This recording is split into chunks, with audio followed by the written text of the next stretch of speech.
Hi, welcome to the Ellis Talker Show. This is DV LeBron. Today I have a special guest.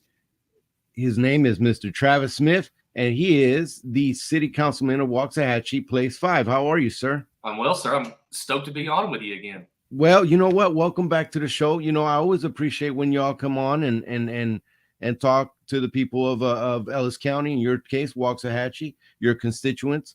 That's big. Being transparent is huge, and we're going to talk more about that. You're running again for reelection. Yes, sir. And I want to speak on that. You do have an opponent, and I interviewed him. For those of you who want to see that too, it is on the Ellis Talker. You can look it up on the videos. So anyhow, there are a lot of people that moved over here. A lot of permits that got built, a lot of stuff that happened. So they may not know who Travis Smith is. So can you go ahead and give them a bio on you? Sure.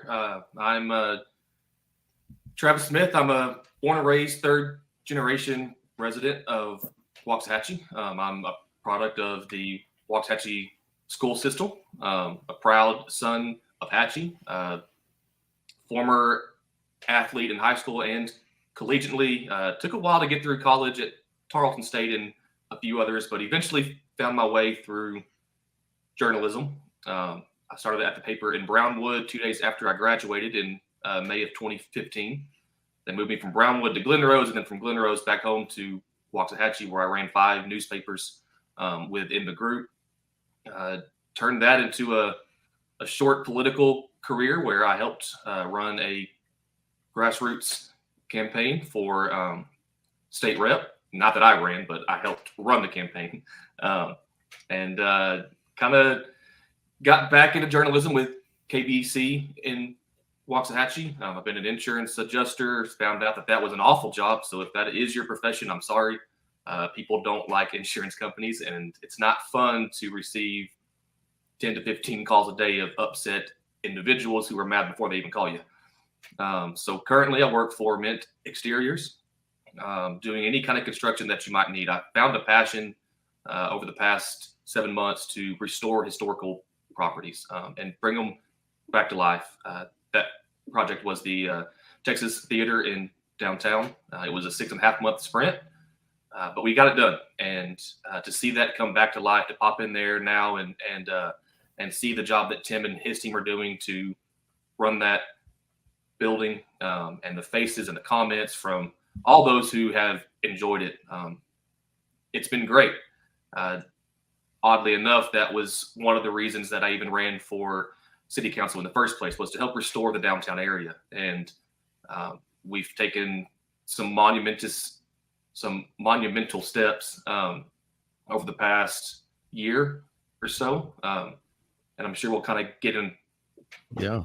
I'm sure we'll probably get into those, so I'll hold on. Yeah, I definitely want to know kind of, why you want to put yourself through this again. And I'm going to talk with you about I want you to talk about some of the things that you've done, and we're going to go into all that stuff. But I mean, what triggers you, or what brings you to a place where you want to do this again? Well, first would be my family. Being raised in a successful floral shop that my mom owned for 27 years on West Franklin, Flowers by Patty. And then my grandfather started Ellis County Auto. My uncle ran that successfully until 2021 when he sold the business. Then I have another uncle who still owns a tire business, but used to run the Courthouse Cafe on the square. So being raised in the downtown area and in the small business, those are the people that I want to continue to go to bat for. Of course, our homeowners as well, but that small business, that's where my passion is. And this re-election campaign is solely because we haven't completed all of the tasks and goals that I set at the very beginning. We've again made great steps, but continuing to find new ways to help small businesses succeed in our downtown, to recruit the small businesses, and to also find unique ways to kind of give as many breaks to the homeowners as we can, which oddly enough comes from recruiting businesses. That's for sure the passion, and transparency. I mean, I feel like I kind of go above and beyond at times to be as transparent and available, and that's for sure one thing that our citizens deserve. 2 years. What is the one thing that you can point to that you're most proud of that happened in the last 2 years that you were involved in? That's easy. So, believe it was 2 months ago, we passed a new grant program for our downtown area. It's something that Mayor Hill and I had talked about for about a year, but we got it done to make it easier for the downtown businesses to receive funding that is already there. And it's been there, but it's been kind of the same 3 or 4 developers that have received those funds each year. And in total, it's in our TERS district, which is the downtown area. It was set in 2014.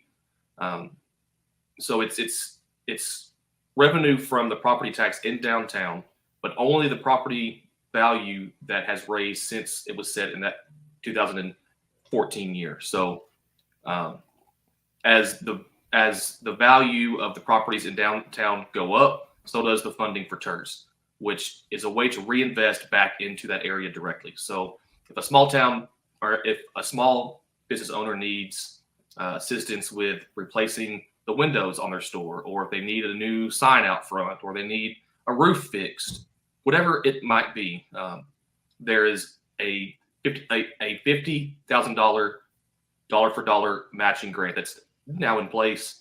It's pretty easy to get. It doesn't need approval by the council.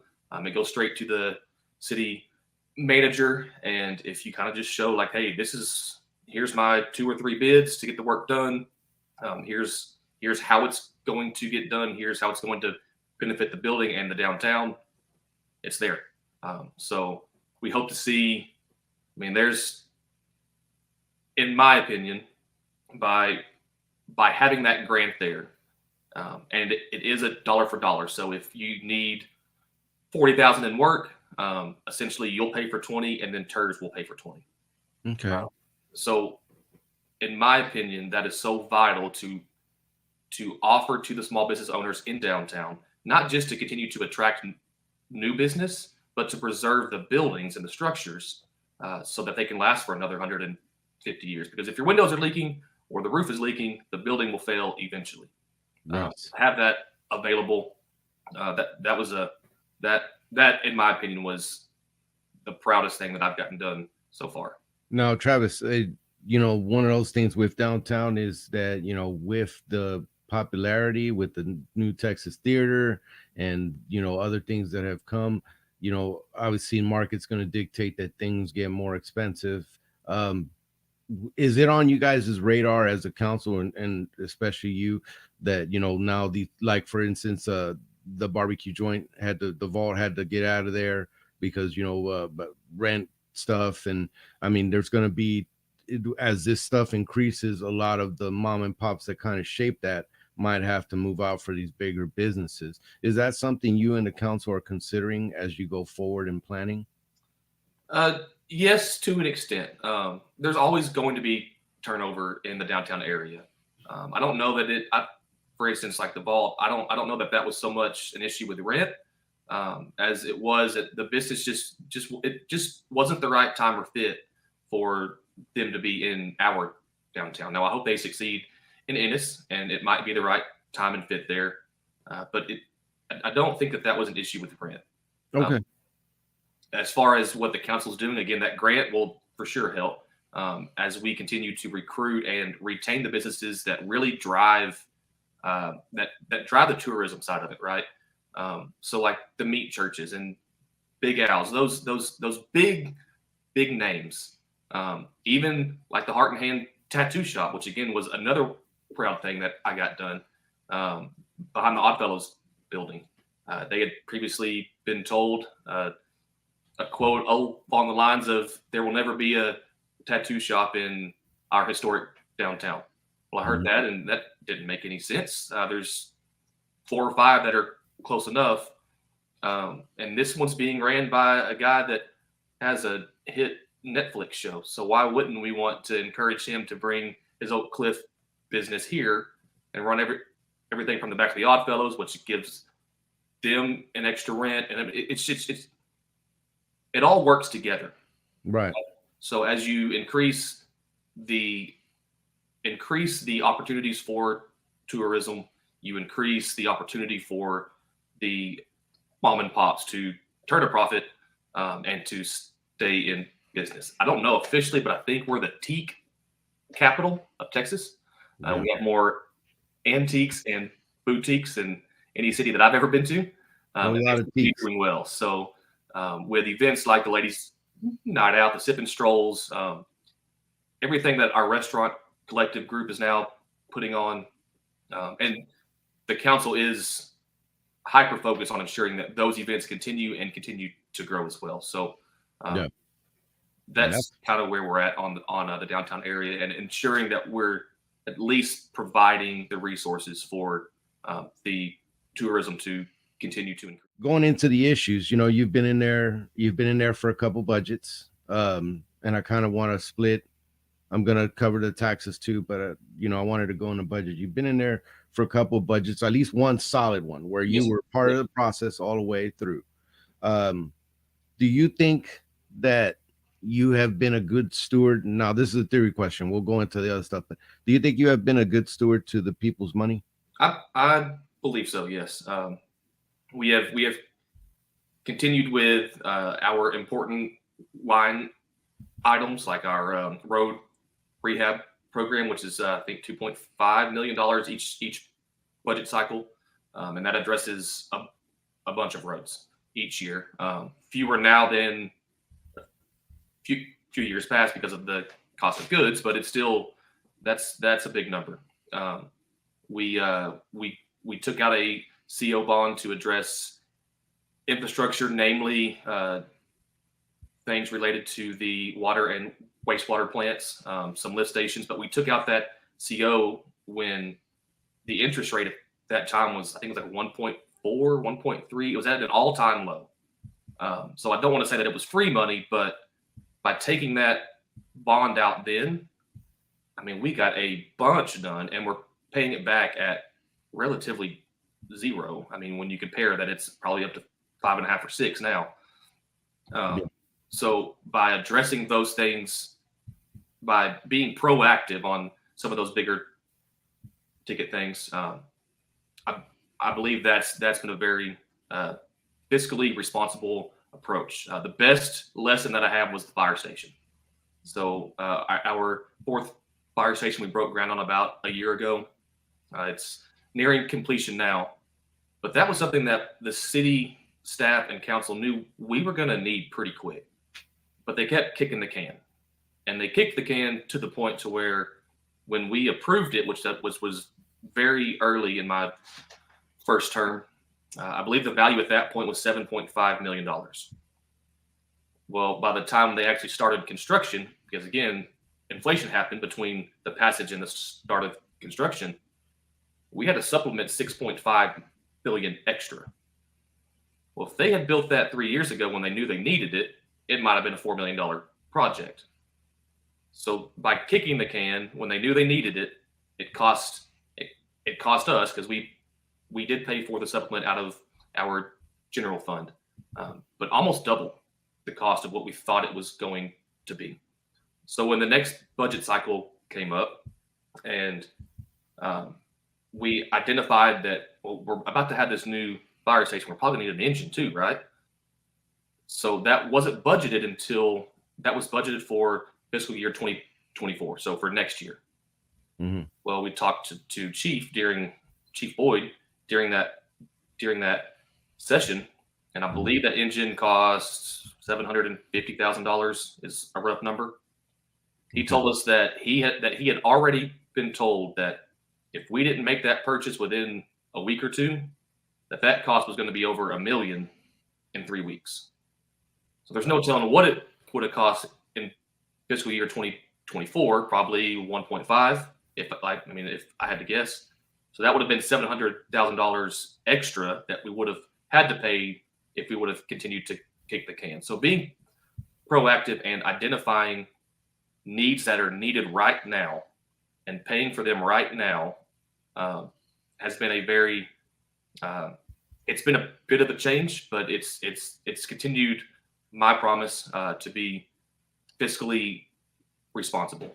Is there something like in the last budget? Is there, because as I look in the budget, and I was part of I tried to cover the budget really good last year, and I'm going to try to do that again this year because I want the best information out there. You know how ugly it can get when you have stuff flying around that doesn't, you understand that. Yes, sir. Sure. So I want to just put the information out and have people, hopefully they'll get involved. Well, one of the things, like there was overage, had to be some deficit spending in that last budget by $4 million roughly. I think some of that had to do with City Hall. There was some issues with City Hall, and that building is beautiful, by the way, coming along just fine. And I was going to ask you about that, but there was stuff that had to go over on the budget. So when you were looking through the budget on that last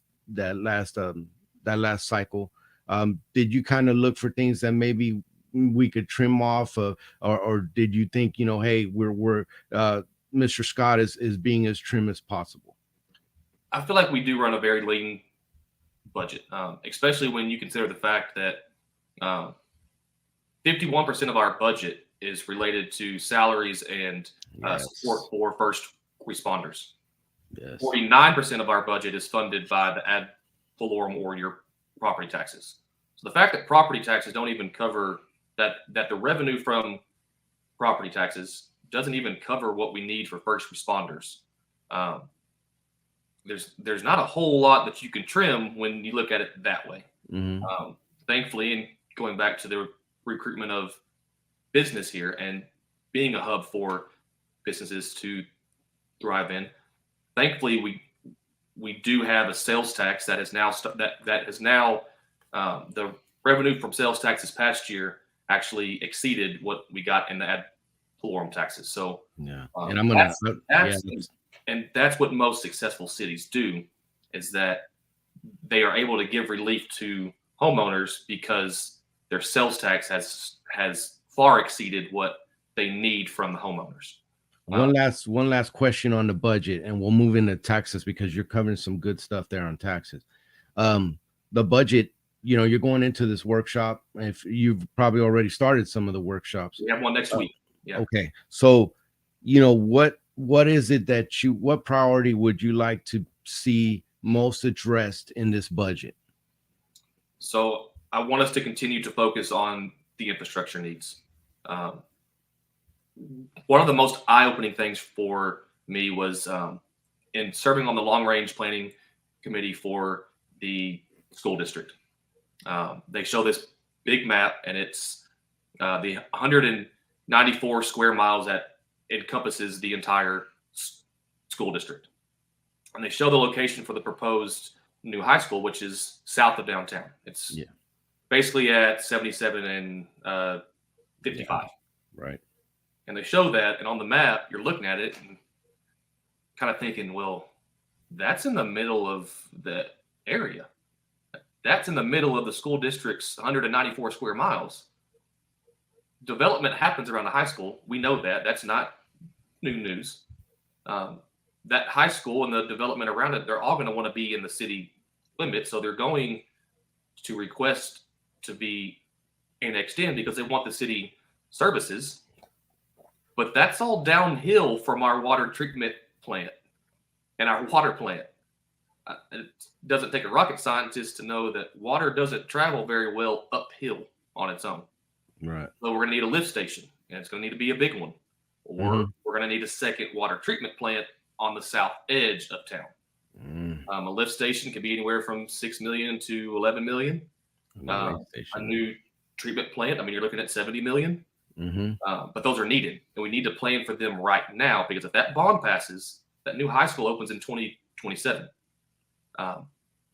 That's a lot sooner than we want to admit it is. And when you're looking at that, and the eye-opening part for me was that we've only developed northern Waxahachie. We get lost in saying, that's the north end of town or the south end of town, the east side, the west side, whatever. We've only developed the north end of Waxahachie. That's it, like 40 square miles. The school has 100 and 92, and that's more of that is going to be added into our city.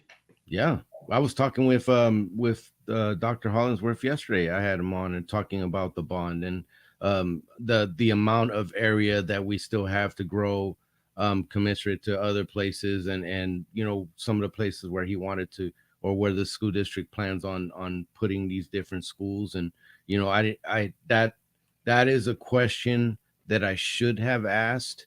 And I apologize to my viewers for not catching that. Is how much conversations are the city and the school district having about these issues of growth?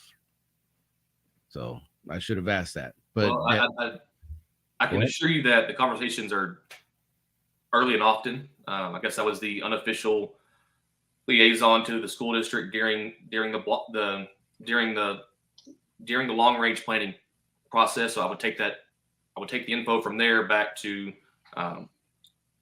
city staff and city council, and I'm going to be the one beating on the table to make sure that we are prioritizing our southern growth now, and we don't get into an issue like we have out in the Saddlebrook Estates, where they on the east side of town, where they, again, if the bond passes, there will be an elementary school out there, and that development is huge.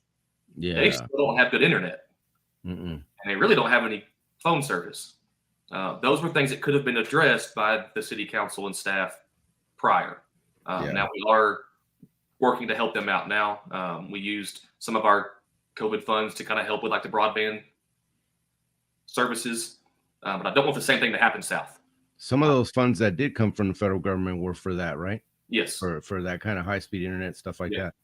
So, taxes. You talked about the expanding tax base, and I want to talk to you a little bit about that growth in a second. But taxes is something that's hurting a lot of people, and you know it. Now you've been here 2 years, you've seen it, you've seen how government functions, and you have a better understanding on finances of the government now. Taxes are beating people up. So I want you to speak on the tax rate.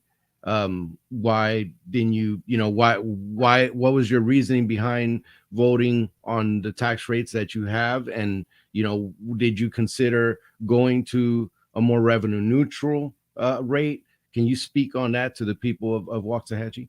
Yeah, for sure. First and foremost, in an effort that was led by Willie Wallace and I, we did recently just pass to where we are the only city in the county, the only of our comparables that now offers every single opportunity for property tax relief. So we have the over 65, we have disabled, and then we've added homestead exemption as well. That we are the first to offer all four forms. That equates to the new one for the homestead exemption equates to about, it's like $60 a month or a year for the average home, which doesn't sound like much, but that's basically a penny off the tax rate.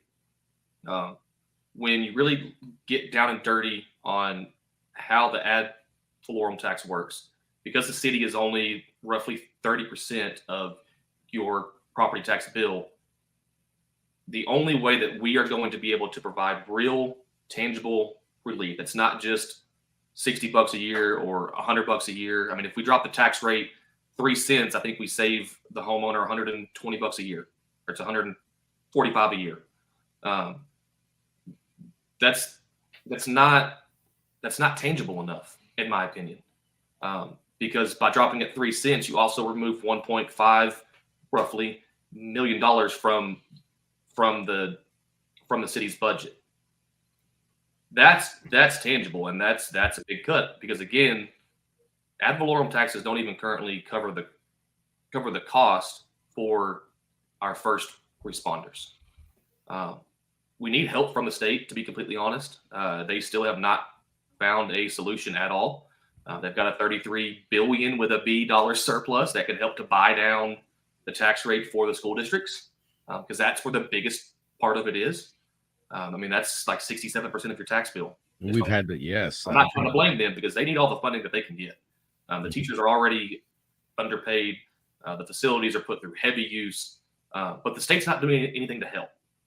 They like to talk, the state, when those guys run, they like to talk about property taxes and we're going to do this and do that. I haven't seen it.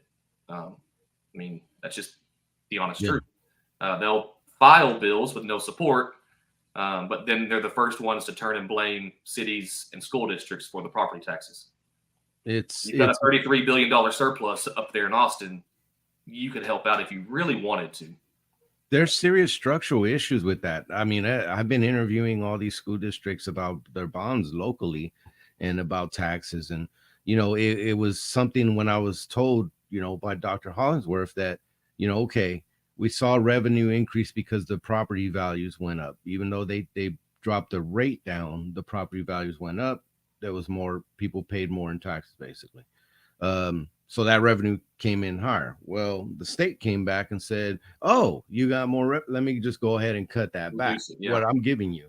Mm-hmm. And so that brings you back to square one. They're cutting you down. And what are they doing with that money? Where's that going? So there's serious structural issues. I'm glad you brought that up, Travis, because I know that being in the city, you see that, being on that on the city council. Well, yeah, so, and on the state side as well, with the last census, which was done in 2022, should have been done in 2020, but the COVID stuff and everybody was scared to knock on doors or whatever. That's a whole different topic. But in 2030, Waxahachie will be over 50,000 residents. We probably already are, but we will officially be over the next census. So in 6 more fiscal years, there will be triggers that flip where we will start to incur new costs and new upkeep costs that the state will then pass on to us. For instance, the traffic lights. Once you hit 50,000, the state no longer supports those. They don't do the maintenance on them. They don't give you the new ones. That's now all on the city. So it's small things like that seem small right now, but in 7 years, we've got to be able to fund those things. Yeah. And we've got a lot to take care of right now because of where the focus was, and nobody expected the growth that we've gone through in the past 5 years. The city planners and fathers could have never planned for that, but it's here.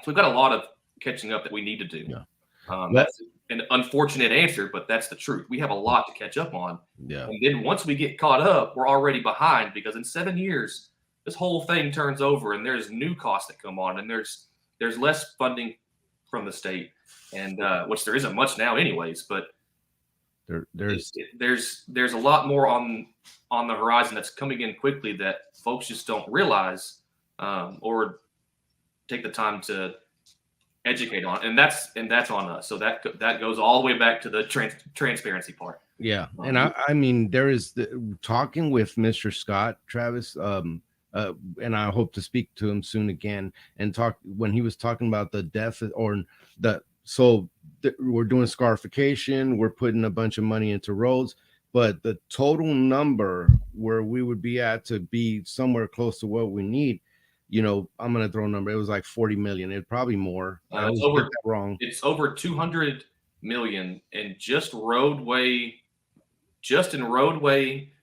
repair or rehab over the next 30 years. That's insane. That's just insanity. It's so much money. But growth, I'm kind of running out of time. So I wanted to kind of cover these quickly a little bit.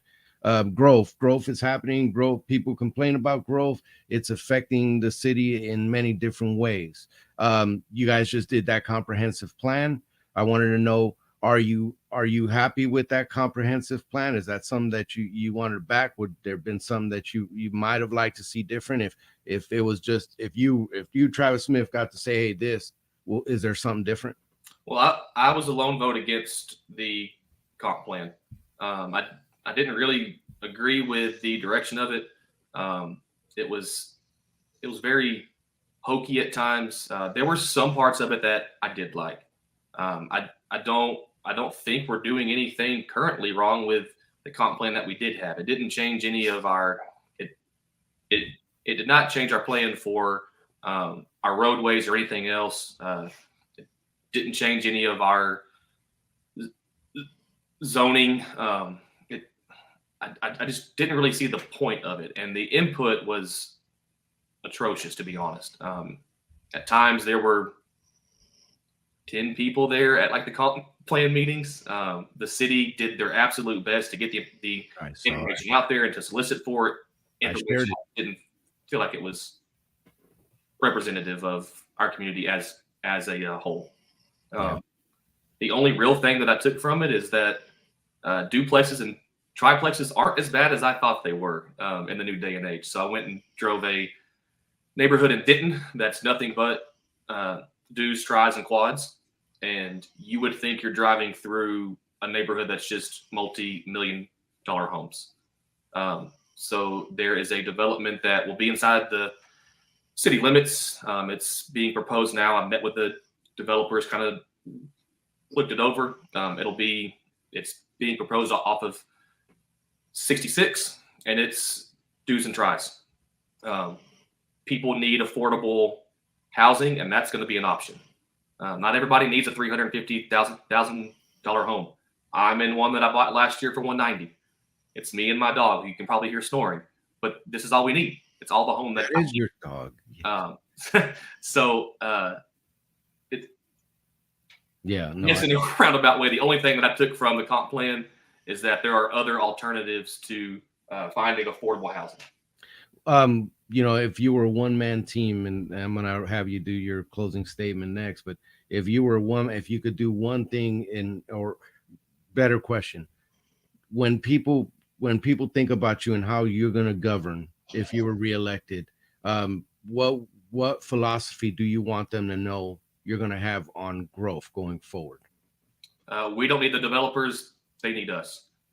That's an approach that I've taken since day one. I'll be the first one to call a developer out when they're trying to pull something quick on us. We have denied the last 2 housing developments that have come through because they weren't up to par. They weren't beneficial. They weren't unique. And I mean, it's just not something that we aren't at the point at all anymore where we have to approve a development.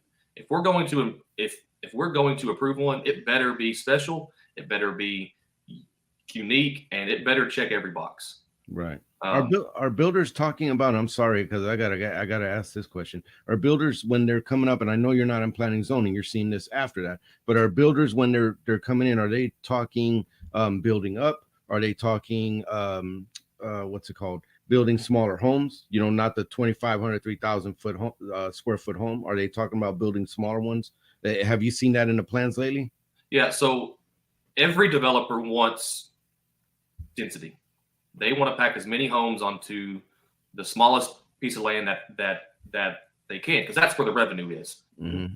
We know that. So we know that there's some give that has to happen. Now, I said some give, not a whole lot of give. Right. I asked Michael Scott and David Hill, it was about a year ago, I guess, for us to sit down with P&Z and kind of get everybody on the same page. So we did it. We did it whiteboard style, where we put a list of things we have to have, a list of things we would love to have, some things that it'd be really cool if we got them in there, and then some things that we definitely did not want.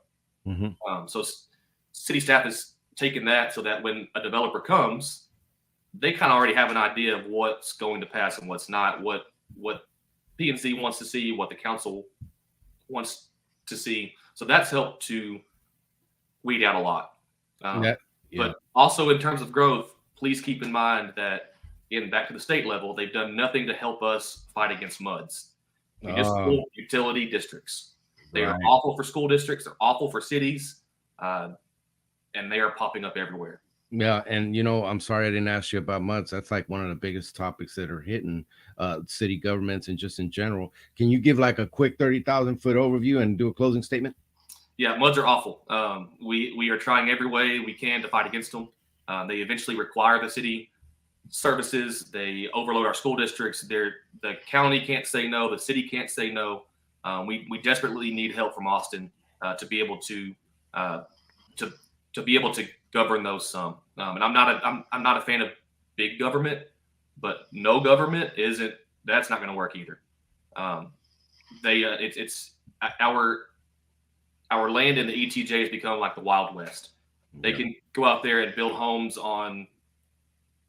I mean, they could put 6 homes on an acre of land, whereas the city, we won't let you do more than 2.5, maybe 3 if you're lucky. But they can do anything. They are smacking them together quite a bit. I mean, you can almost shake hands with your neighbor through a window. It's bad.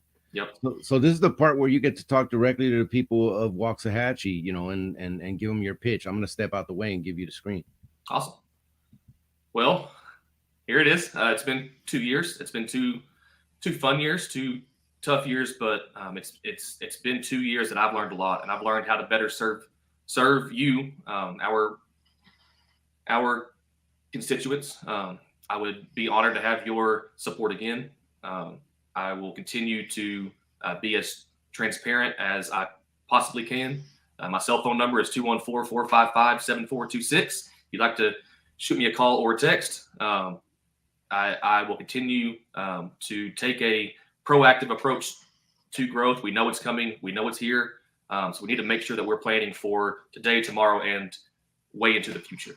I will continue to stand strong against developers that are just out to make a buck and that don't have the best interest of our community in mind. And most importantly, I will continue to be the advocate for small business owners and our downtown growth that I hope that I've proven to be over these first 2 years. So early voting starts on Monday. It runs through, I believe, May 1st. Election day is May 6th. So you will see me at the polls. Come say hi. Tell your friends, tell your grandma, whoever, to please turn out and vote. And don't forget that there is also a bond election for the school district. So be informed on that and vote how you see fit. And you know what? I did interview those folks for the bonds in Midlothian and in Waxahachie. So the information is there. And Absolutely. The information that I couldn't cover on the show, I showed you the link so you can look at it. Be informed. Get out there and vote. Voting in Ellis County is abysmal. It's horrible. Guys, you get the government you participate in. If you're not participating in it, then you don't get to complain. I mean, you're doing nothing to change the situation or to improve your community. Mr. Smith, you know, I always appreciate when you come on. I threw some, questions at you and you answered all of them. And I do appreciate that. I hope to see you again. Good luck on this upcoming election. And can you stick around after the show? Yes, sir. Hey, and TV, thank you for all that you do for our communities. It is a thankless service. And you do it well. So thank you. Thank you, man. I aim to be as fair and unbiased as possible to everybody so they could get on here and talk to the people of their communities. So thank you so much, man. Yes, sir.